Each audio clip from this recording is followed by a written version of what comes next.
4,500 years ago, the settlement sprawling beneath this drone was likely the greatest city in the world. At its peak, Mohenjo-Daro housed up to 40,000 people along the Indus River. For millennia, it sat undisturbed. Very deep beneath the soil of the Indus Valley, the massive urban center remained perfectly preserved, insulated from the slow erosion of time and human interference. That changed when archaeologists rediscovered the ruins in the 1920s. Unearthing the city brought it back into human memory, but it also created a tragic paradox. Digging it out exposed the ancient clay bricks directly to the elements. Here, archaeology acts as a double-edged sword. The ongoing effort to study our past is actively accelerating its erasure, setting off a desperate ticking clock for researchers. The walls are literally crumbling to dust. Decades of government neglect and public indifference have left the ruins vulnerable to severe groundwater salinity and salt corrosion, which eats away at the structures from the ground up. The timeline is stark. Experts warn that without a massive, immediate intervention, the entire architectural marvel could disappear completely by the year 2030. This forces a critical question.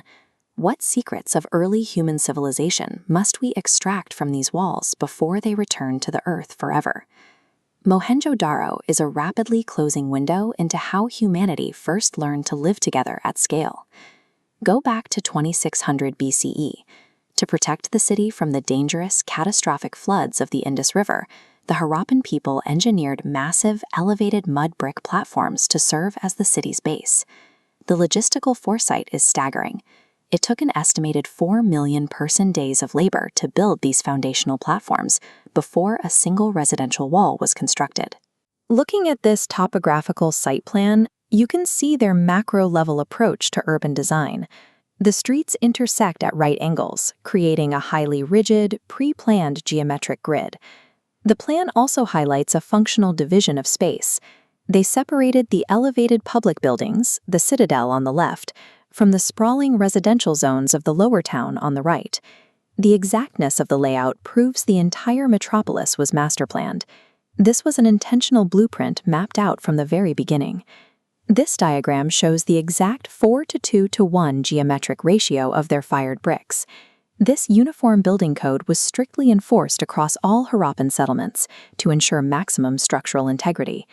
They directed that engineering precision straight into public health. Nestled within these tight residential alleys is what archaeologists consider the most complete ancient drainage system ever discovered. Every single home featured a private, brick-paved bathroom. Waste was channeled directly through the walls into an extensive network of covered street drains. To supply those homes, they built extensive water infrastructure, leaving behind the foundations of an estimated 700 public wells scattered across the city for passing citizens. Their ultimate technological achievement was a sanitation network that rivaled modern plumbing. They prioritized the daily welfare of their community over constructing monumental vanity projects. If you search Mohenjo-Daro for massive palaces, grand temples, or imposing monuments dedicated to elite rulers, you will find absolutely nothing. The physical evidence points to a remarkably egalitarian society. The Harappans focused their resources on practical community life and sophisticated agriculture, rather than warfare or royal autocracy. They were also a highly artistic culture. This 10.5-centimeter bronze statuette, widely known as the Dancing Girl, demonstrates their advanced capabilities in metallurgical blending and lost wax casting.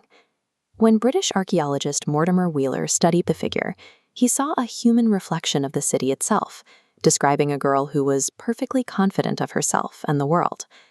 That confidence is baked into the city's mud bricks. They were a progressive, community-focused Bronze Age society that knew exactly what they were doing. Around 1700 BCE, for reasons scholars still debate, the city was abandoned.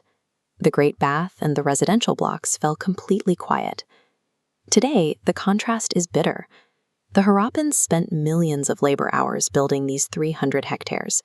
Now, the preservation effort often relies on roughly a dozen underfunded men, pushing wheelbarrows of mud to shore up collapsing walls. These workers face overwhelming natural forces. Devastating modern floods regularly submerge the landscape, threatening to wash away whatever the salt corrosion hasn't already destroyed. The irony is sharp.